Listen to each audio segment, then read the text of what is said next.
जोहार साथी। बिहार में चुनाव हो रहा है, हम लोगों के बगल के राज्य का है और महत्वपूर्ण हम लोगों के हिसाब से है, क्योंकि इस चुनाव पर बहुत कुछ टिका हुआ है। हालांकि ये अलग बात है कि पिछले कुछ वर्षों से हम लोगों को हर चुनाव ही महत्वपूर्ण दिखाई देता है, लगता है कि इससे कुछ निर्णायक होने वाला है। तो लेकिन तो भी बिहार चुनाव का जो अभी है, क्योंकि ये महत्वपूर्ण है और यदि इसके फैसले से देश का भविष्य, भारतीय लोकतंत्र का भविष्य, धर्मनिरपेक्षता का भविष्य, ये सारा कुछ तय होना है। तो साथ ही उस पर हम लोग बातचीत करेंगे। 2 फेज में चुनाव होना था, एक फेज में चुनाव हो चुका है 121 सीट का, यानी लगभग आधा हो गया, लगभग आधा हुआ और अगला चुनाव 11 को होने वाला है। उसके बाद वो, तो इस चुनाव में ही पिछली बार महागठबंधन को बढ़त अच्छा खासा मिला था और इस बार भी अपेक्षा किया जा रहा है। और इस चुनाव में जो बम्पर वोटिंग हुआ है उसको तो माना जा रहा है कि एक इतिहास है, यानी 65-66% जो वोटिंग होना बिहार में वहां हुआ है, कई दशकों के बाद हुआ है। तो तरह तरह से उसकी व्याख्या हो रही है। एक सामान्य व्याख्या तो ये है कि ज्यादा वोटिंग यानी एंटी इनकम्बेंसी जिसको कहते हैं, यानी जो सत्ता जिसकी सरकार है उसकी अलोकप्रियता के कारण होता है, उसको लोग बदलना चाहते हैं, इसकी वजह से होता है। लेकिन इस बार ये दुविधा है, क्लियर कट लोग नहीं कह रहे हैं कि महागठबंधन को ही फायदा होगा। उसको लेके, उसके बारे में कल की तरह आज भी श्रीनिवास जी, जो वरिष्ठ पत्रकार हैं और बिहार से भी जुड़े हैं और वहाँ की राजनीति को समझते हैं, तो हम चाहेंगे कि वही इस पर प्रकाश डालें कि क्यों इस बार दुविधा है कि भयानक रूप से वोटिंग हुआ है, बम्पर ज्यादा हुआ है, इसके बावजूद क्यों ये शक है कि किसको फायदा होगा, इसके बारे में हम कुछ स्पष्ट नहीं कह पा रहे हैं। तो हम श्रीनिवास जी से चाहेंगे कि वो इस पर अपनी बात रखें। एक तो जितना बम्पर और भयानक आप कह रहे हैं, मुझे थोड़ा संदेह है। इसलिए संदेह है कि एक आज हमको जानकारी मिली कि पिछली बार की तुलना में इस बार 30 लाख अतिरिक्त वोटरों ने मतदान किया, तो ज्यादा किया। इसलिए परसेंटेज के हिसाब से छोड़ दे तो इस हिसाब से भी ज्यादा है। नहीं, उस पर तो शायद विवाद इसलिए नहीं है कि उसको तो क्लियर, मान लीजिए कुछ वोटर्स ज्यादा दिए, लेकिन इसके अलावा बहुत बड़ी संख्या में वोटरों की कटनी भी तो हुई है, उसके बावजूद वोटिंग हुआ है। सब लोग मान रहे हैं कि हाँ, ये पिछले कई चुनावों से ये 20 साल में पहली बार, हाँ 20 साल में बहुत ज्यादा नहीं है। तब भी हम ये करें कि परसेंटेज अगर देखेंगे तब तो उसको, उसमें जो वोट कटा है उसका भी एक हिसाब होगा कि इतना वोट कट गया तो जितना वोट का परसेंटेज उसमें बढ़ गया। खैर, ये एक जो हम लोग को, जो जिस तरह से जिस रुझान के लोग हैं पंडित, राजनीतिक पंडित, वो अपने अपने ढंग से सोचते हैं। अगर आप किसी के पक्ष में, विपक्ष में, आपके चाहते हैं ये जीते वो जीते, तो उसी हिसाब से हम लोग को दिखता है।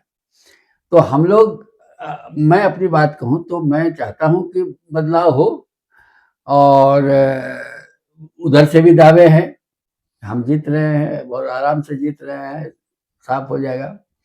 लेकिन एंटी इनकम्बेंसी अगर कुछ होता है तो उसकी गुंजाइश यहाँ है ज्यादा। बिहार में 20 साल से नीतीश कुमार है, केंद्र में 11 साल से एनडीए की सरकार है, मोदी है। तो दोनों जगह जो सत्ता में है वो उनकी साख है खराज पर चढ़ा हुआ। तो आपने कहा जिसको बोलते हैं डबल इंजन की सरकार है, डबल इंजन की सरकार है। तो आपने कहा कि हम लोगों के लिए, देश के लिए महत्वपूर्ण है, लेकिन उनके लिए भी उतना ही महत्वपूर्ण है। बिहार की हार उनके लिए बहुत बड़ा झटका, एनडीए के लिए और मोदी की लीडरशिप के लिए, उनकी तथाकथित लोकप्रियता के लिए ये साबित होगा, क्योंकि इसके बाद फिर कुछ राज्यों में चुनाव है। तो बिहार अगर वो लूज करते हैं तो बहुत बड़ा लॉस होगा, और विपक्ष हारता है तो उम्मीदें टूटेंगी, हारने की लोग की आदत है, तो कोई बहुत फर्क पड़ेगा नहीं। लेकिन हाँ, हम जैसों को लगता है कि अगर बिहार में वो गुरूर टूटता है मोदी एंड कंपनी का, तो ये पॉजिटिव होगा देश के लिए, क्योंकि वो एकदम सुधरने बदलने के लिए तैयार नहीं है। आज भी उसी अंदाज में, उसी तरह से घटियापन वाली भाषा बोल रहे हैं। अब नहीं श्रीनिवास जी, हम ये जानना चाहते हैं आपसे थोड़ा सा कि आम तौर पर जो वोट जो ज्यादा होता है वोटिंग, तो उससे माना जाता है कि सत्ता पक्ष के खिलाफ गया। ठीक है, इस बार संदेह क्यों हो रहा है? दो टूक हम लोग क्यों नहीं कह पा रहे हैं कि ये महागठबंधन के पक्ष में जाएगा?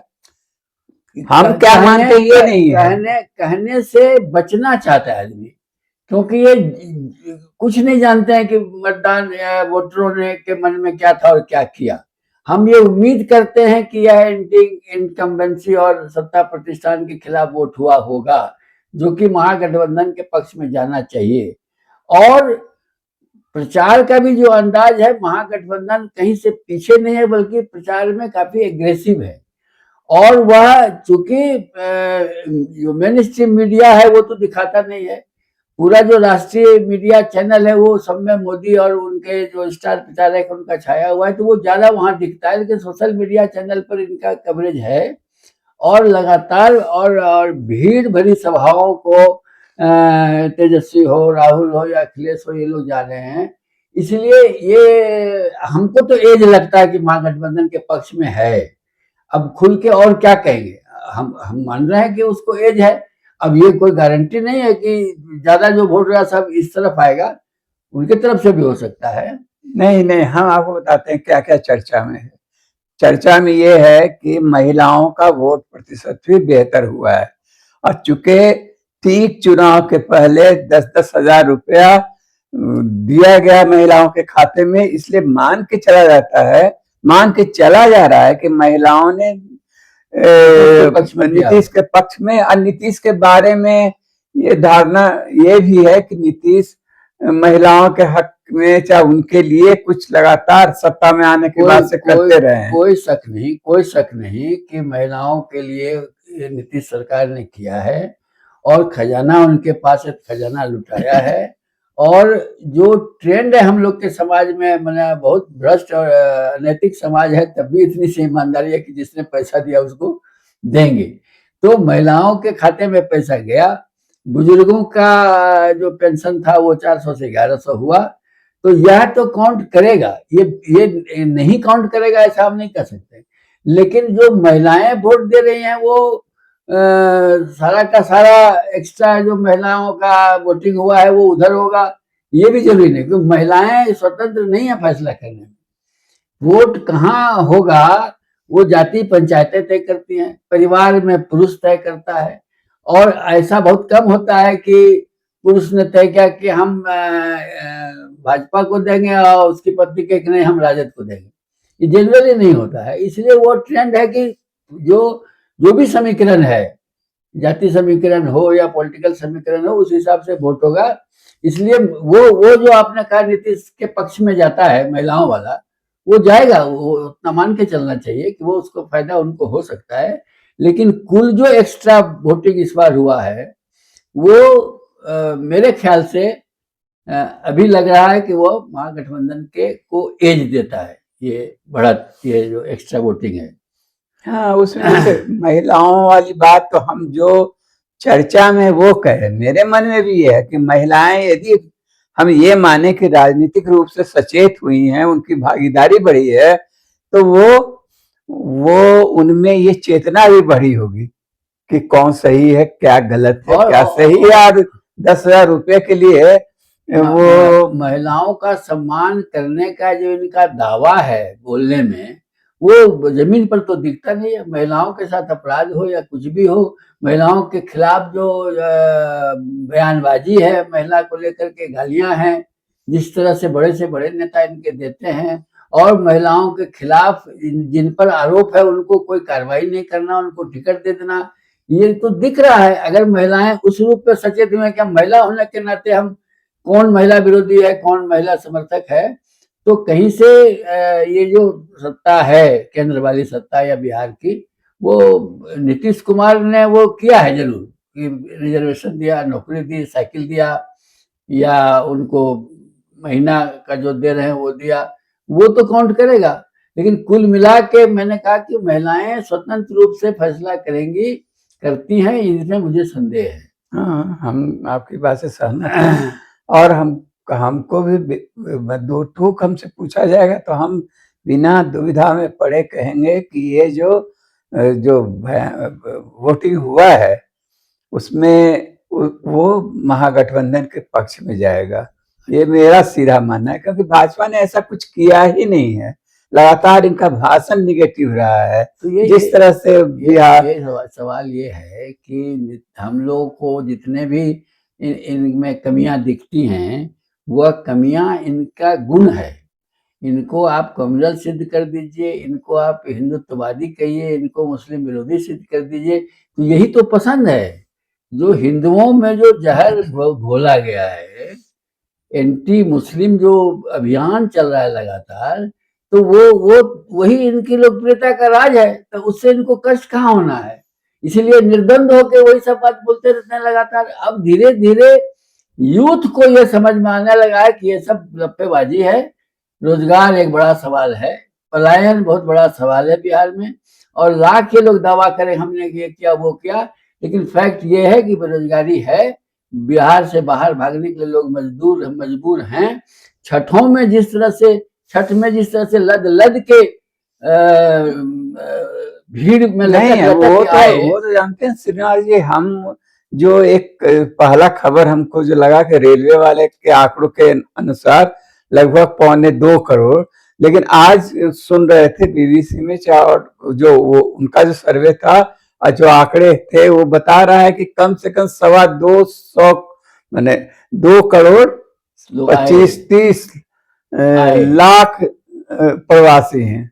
तो हम ये मैंने 2.5 लाख के करीब यहाँ बाहर रोजगार के लिए जाते हैं, या और छोटे कुछ लोग उसमें इलाज के लिए और जिस तबके के वो हैं, देखिए ना, बिहार के लोग तो अमेरिका में भी, इंग्लैंड में भी होंगे, इंजीनियर होंगे, डॉक्टर होंगे, लेकिन ये जो सूरत से, कोटा से, आगरा से, पंजाब से जो आ रहे हैं, वो तो लेबर क्लास के लोग हैं, छोटी मोटी नौकरियों वाले, पैसे बचा करके, अब छठ के प्रति उनका मोह है, परंपरा है, निष्ठा है, तो वो आते हैं। लेकिन किस हालत में आते हैं, तो इतने सारे लोग बिहार से बाहर क्यों जाना पड़ रहा है, ये तो सवाल लोग उठा रहे हैं, और जेन्युइन सवाल उठा रहे हैं कि जब मोदी जी गुजरात में के बारे में बताते हैं तो वहां कितनी फैक्ट्री चमक रही है, कितना विदेशी निवेश हो रहा है, क्या क्या बन रहा है, ये बताते हैं। यहाँ कहते हैं कि हम तुमको रेलवे दे देंगे, तो रेल क्यों दोगे भाई, वही यहाँ से सूरत जाने के लिए, पंजाब जाने के लिए लद लद के जाओ। तो यहाँ रोजगार का सृजन नहीं हुआ है, और जो जहां जहां बंद पड़े कारखाने हैं, जिनको इन्होंने कहा था पिछले चुनाव में भी, मोदी ने एक जगह कहा था कि मोतिहारी चंपारण में 9 चीनी मिल है कुल, मेरी जानकारी में, और लगभग सभी बैठे हुए हैं कि ये चीनी मिल का चाय पिएंगे हम तभी वोट मांगने आएंगे। वो चीनी मिल भी बंद है जहां ये भाषण दिया, तो वो तो हुआ नहीं, ये तो दिख रहा है। यह फील अगर नौजवानों को, अगर युवा वर्ग को नहीं हो रहा है, तो आश्चर्य और धिक्कार है। तब अगर मानेंगे कि तब वो वही असर करेगा जो इनका एजेंडा है मूल, घुसपैठिया, मंगलसूत्र, कट्टा वगैरह वगैरह, जिसमें अगर उसी पर ताली बजाने वाले लोग हैं बिहार के, तो ये दुर्भाग्य है। लेकिन उम्मीद करना चाहिए कि ये स्थिति बदलेगी, और ये नौजवानों को फील हो रहा होगा, कम से कम युवाओं को। हाँ, इसमें एक चीज है, एक प्रशांत किशोर हैं, तो वो माने जाते हैं कि उनका राजनीतिक आकलन जो है बड़ा सही होता है, और इसी बलबूते वो जिस भी दल को सपोर्ट करते हैं जाके, चाहे उसके लिए काम करते हैं, उसको विजय दिलाते हैं, और उसका ढेरों उदाहरण है। दो चार निगेटिव भी उदाहरण है, लेकिन ज्यादातर पॉजिटिव उदाहरण है कि वो जिसके साथ गए उनका अपना एक आकलन है। वो तो इस बार खुद मैदान में है, और मैदान में है तो वो भी आकलन भी कर रहे हैं, और उनका आकलन ये है कि बदलाव के लिए वोटिंग हुआ है। जो बढ़ा हुआ वोटिंग है वो वो ये तो क्लियर कहते हैं, लेकिन उनका ही ये भी थोड़ा सा है कि ये बदलाव के लिए जो वोटिंग हुआ है, तो बदलाव का प्रतिनिधित्व उस ये इनके लिए, हाँ ठीक, जन स्वराज के लिए। आप इससे कितना सहमत है? मुझे नहीं लगता है। ये बहुत बोलने में तेज तरार है, पढ़े लिखे हैं। मैं अगर आप इजाजत दे तो एक छोटा सा प्रसंग सुनाता हूँ। एक मेरा परिचित है, दिल्ली में पत्रकार है, साथ में थे हम लोग। बहुत दिन के बाद उसने फोन किया कि पीके के बारे में आपका क्या करना है। तो कभी वो नौजवान साथी दिल्ली में है, अरविंद केजरीवाल का फैन था। अब मैं उस समय कहता था कि धोखा होगा, केजरीवाल में जो चमक दमक दिख रहा है, बेसिक मुद्दों पर इसका कोई स्पष्टिक नहीं है। लोकतंत्र के बारे में, सामाजिक न्याय के बारे में, सेकुलरिज्म के बारे में ढुलमुल है। तो इस बार उसने कहा कि नहीं, केजरीवाल के बारे में तो आपका आकलन सही निकला, मेरा मोह भंग हो गया। पीके के बारे में, हम पीके के बारे में नहीं जानता हूँ। पीके के बारे में मैं यही जानता हूँ कि ये धंधेबाज है। इस आदमी ने सिर्फ पैसा कमाने के लिए मोदी का प्रचार किया, इस आदमी ने सिर्फ पैसे के लिए कांग्रेस का प्रचार किया, फिर इस आदमी ने सिर्फ पैसे के लिए ममता बनर्जी का प्रचार किया। मतलब इसका अपना कोई पॉलिटिकल थिंकिंग नहीं है। वो जिससे उसका डील हो जाएगा उसके पक्ष में वो अपने दिमाग से उसका टेक्निक बताएगा कैसे प्रचार करें कि एकदम इसकी लोकप्रिय हो जाए, और उसने करके दिखलाया। अब उनके कारण जीते मोदी और उनके कारण जीते राहुल नीतीश 20 में, ये जरूरी नहीं है, लेकिन उन्होंने अपनी ताकत लगाई, कुछ नया नया इंतजाम किया। तो जब आपका कोई स्पष्ट अपना कोई पॉलिटिकल स्टैंड नहीं है विभिन्न मुद्दों पर, आप जो आपको हायर कर ले आप उसके तरफ हो सकते हैं, तो हम अब क्यों मान लें कि आप सचमुच बिहार बदलना चाहते हैं?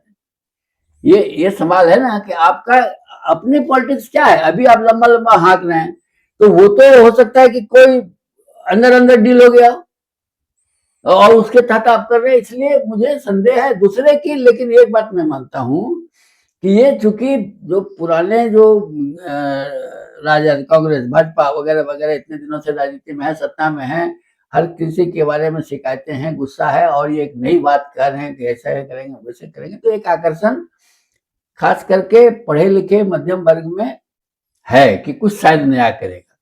लेकिन वह भी मेरा ख्याल है कि शायद बिहार के सवर्णों में ज्यादा आकर्षण होना चाहिए।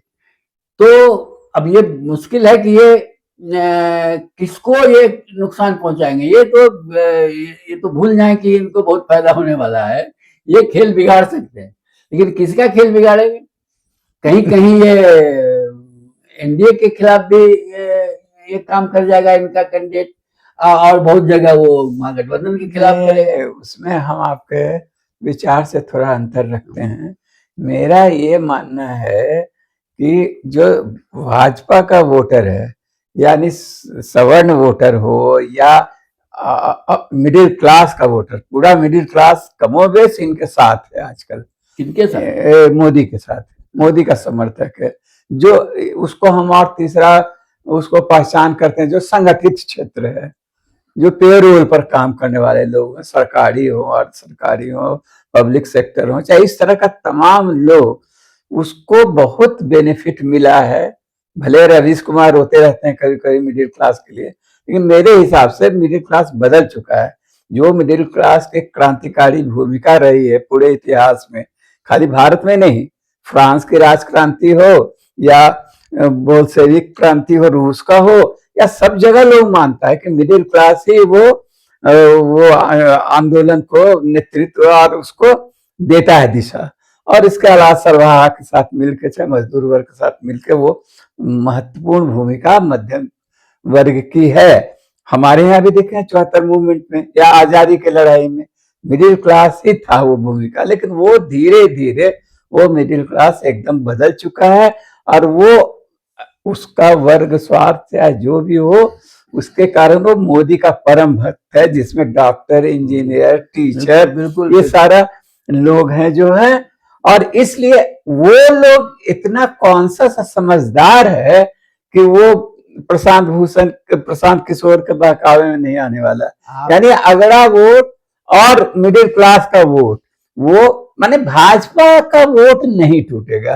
ये नुकसान करेंगे तो महागठबंधन का ही वो वंचित जमात, मेरा समझ है। मिडिल क्लास जिसको आप कहते हैं ना, वो इतना बड़ा क्लास है कि उसमें आपको अगला पिछड़ा निचला तय करना पड़ेगा। मिडिल में नीचे, मिडिल में आगे। तो ये जो मिडिल क्लास जब कहते हैं तो वो जाति उससे से मुक्त है वो मिडिल क्लास।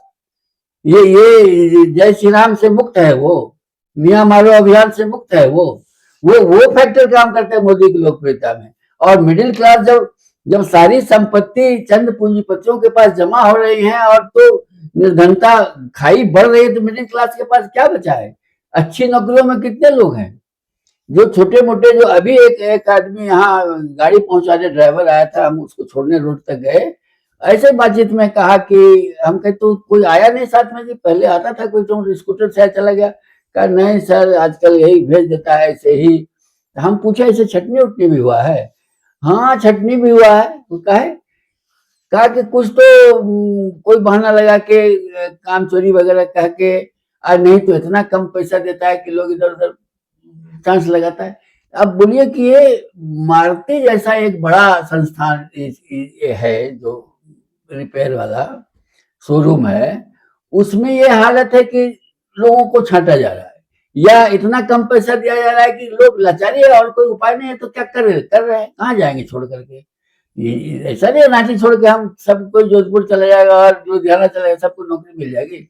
इसलिए मिडिल क्लास का जो आप मान रहे हैं कि बहुत ज्यादा लाभ हो गया इनके राज में, ऐसा नहीं है। उसमें लाभ पाने वाले भी हैं और एकदम, अब वही तो जो लाभ मिला वो क्या कर रहा है? जो अच्छे, जो क्षमतावान नौजवान है वो तो अच्छी नौकरियों में जा रहे हैं, बाकी लोग तो रील बना रहे हैं। नहीं, देखिए उसमें, हालांकि आज हम लोगों को डिबेट नहीं पढ़ना चाहिए क्योंकि हमारा मानना है कि मिडिल क्लास का माने मेरा आशा क्या है, एक तो उसमें सरकारी, अर्ध सरकारी, पब्लिक सेक्टर, मझोले कद के जो उद्योग दुकान चलाने वाले, चाहे इस तरह का जो पूरा तबका है, यानी 80 करोड़ लोगों को ये राशन दे रहे हैं, मिडिल क्लास है वो? नहीं, तो वो गरीबी रेखा के नीचे ऊपर वाले लोग भी तो होगा कि हमको दे रहा है। उससे जो ऊपर जो है उसी को हम, जैसे एक मामूली बात है कि जैसे अपर क्लास में और मिडिल क्लास में भी बहुत फासला है, बहुत बड़ा, उसी तरह मिडिल क्लास और निम्न क्लास में भी बहुत बड़ा फासला हो गया। यानी जैसे मान लीजिए सरकारी संस्थान में काम करने वाला एक चपरासी भी हो तो उसको 30,000 वेतन होगा, और एक लेबर जो है अभी जितना संवित पर काम कर रहा है, चाहे ठेके पर काम कर रहा है, नरेगा में तो आपका, या पूरी दुनिया में तो हमारे यहाँ सबसे ज्यादा न्यूनतम मजदूरी सबसे कम है।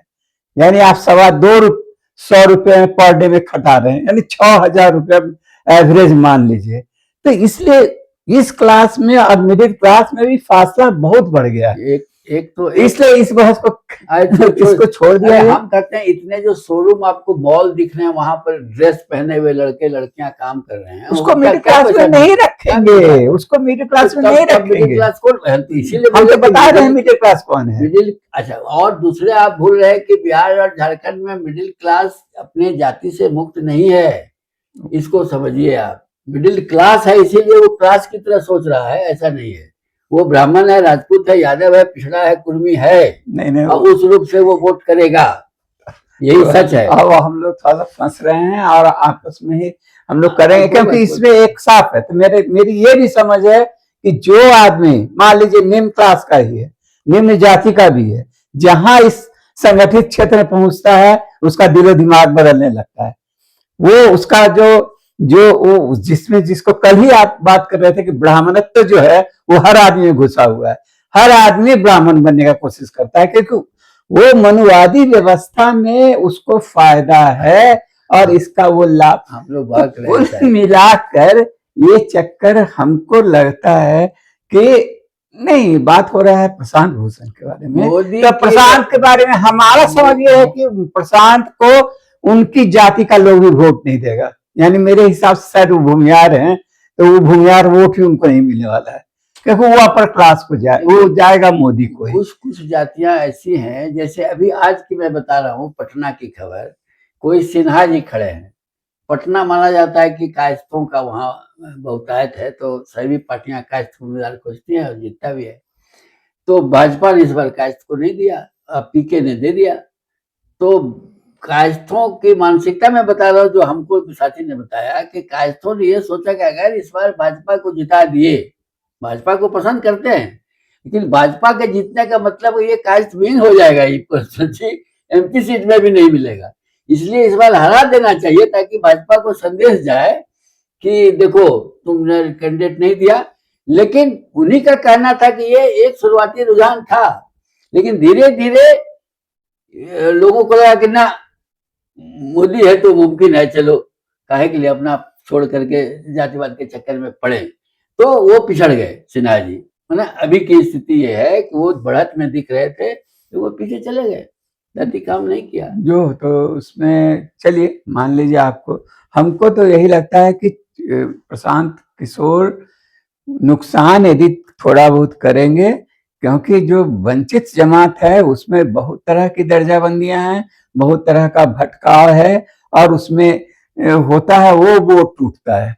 नहीं तो मोदी को जो वोट आता है मुख्य, वो तो उनका जो वोट है बैंक है अपना, वो तो एकदम इंटैक्ट है, वो रहता है हर चुनाव में और अभी भी रहेगा। बिहार में जाति इतना फैक्टर बिहार नहीं पूरे देश में करता है, हम लोग बिहार में तो ज्यादा दिखता है। जैसे भागलपुर का एमएलए है शहर का, वो कांग्रेस का है शायद, भूमियार है, तो भूमियार उसके साथ हो गए। किसके साथ? अब सवर्णों के लिए तो भाजपा प्रथम पसंद है ना भाई, लेकिन अपना बिरादरी का खड़ा है, ये काउंट करने गया। तो कन्हैया क्यों हार गया था बेगूसराय में? कन्हैया तो देशद्रोही घोषित है ना भाई। कन्हैया पूरे देश में लोकप्रिय था, लेकिन नहीं, वो हार गया। आपके नजर में लोकप्रिय था। कम्युनिस्ट जो है ना, जो भूमियार कोई भी हो, ब्राह्मण हो भूमियार हो, कम्युनिस्टों के बारे में एक जो धारणा बना दी गई है, उससे चीड़ है अपनी जाति में।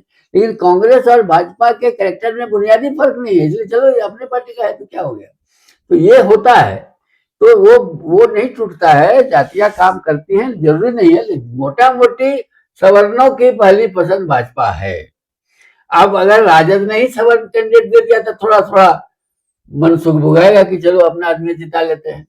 जैसे यादव कैंडिडेट अगर है किसी भी जाति का, किसी भी दल से, तो यादवों का मन उसके तरफ भटकेगा। और एक समय था लालू के समय की दूसरी पार्टी के भी यादवों को यादव वोट नहीं देता था, राजद से अगर राजपूत भी खड़ा है तो उसको वोट देता था। ये शायद स्थिति अब नहीं है।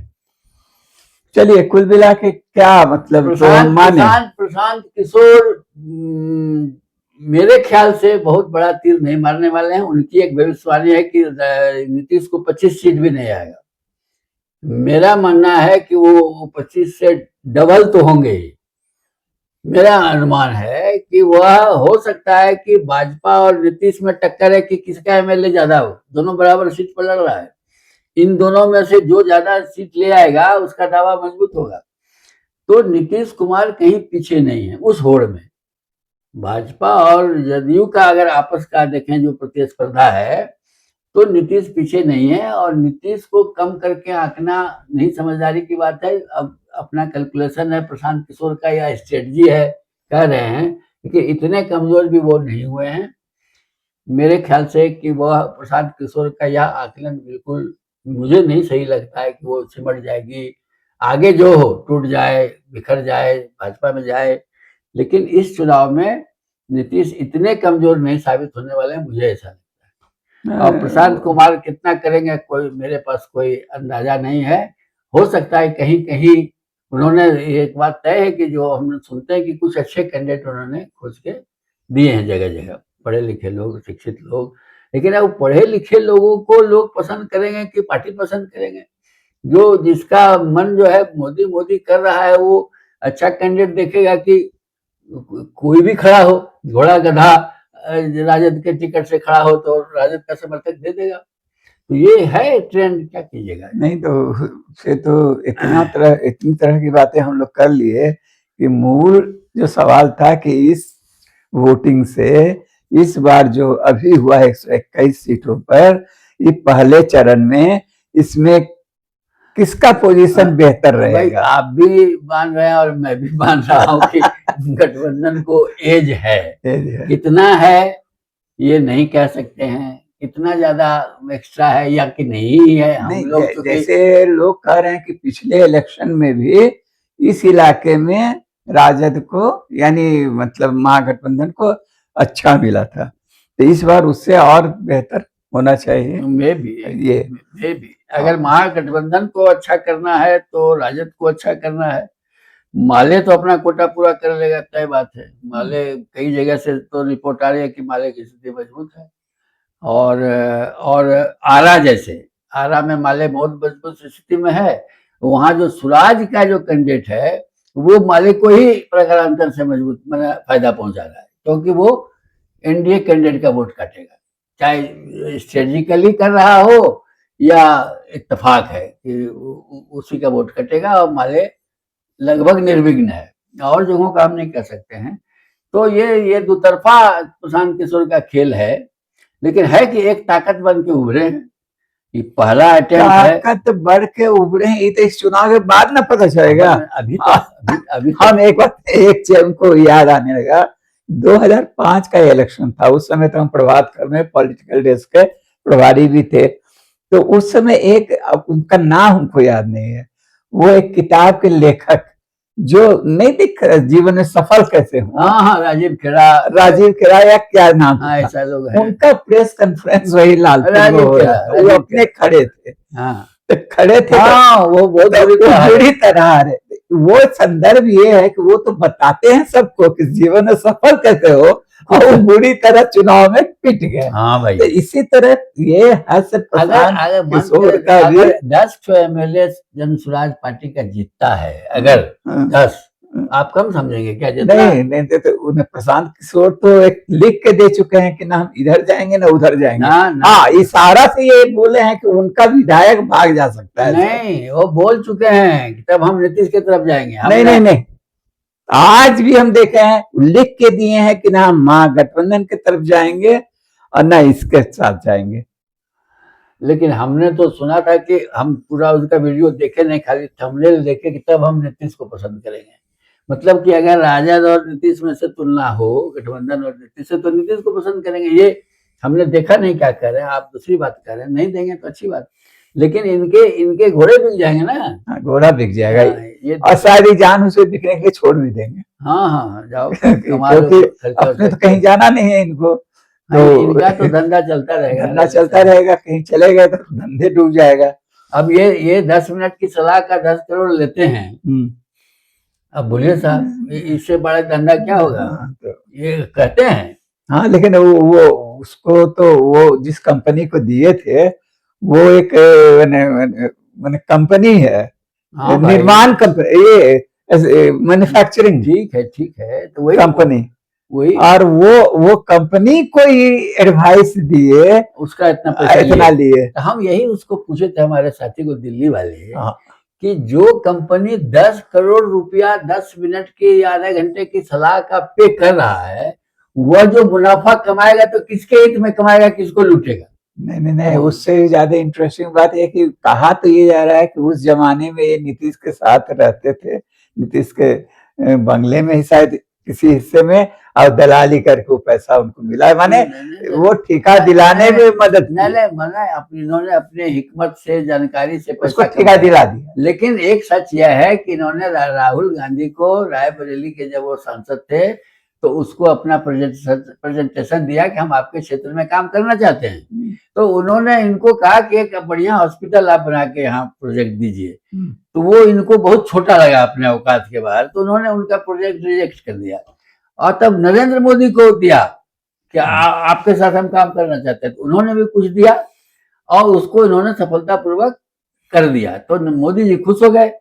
तो उसके साथ फिर पैकअप हो गए, तो फिर तो 12 का चुनाव, फिर 14 का चुनाव में रहे। तो ये तो उस तरह के काम करते रहे हैं, उस्ताद तो है ही, इसमें कोई शक चलिए नहीं। इसको बात को खत्म देखा किया जाए, जाए। मान के चला जाए कि हम लोग पॉजिटिव ढंग से इसको देख रहे हैं और मान के चलते हैं कि महागठबंधन को मिला है, बिहार की जनता हम चाहते हैं, और जो हमको सुन रहे हैं उनसे अपील करना चाहते हैं कि आप अगर आप बिहार के वोटर हैं और अभी मतदान नहीं किए हैं, तो आप महागठबंधन के पक्ष में वोट कीजिए।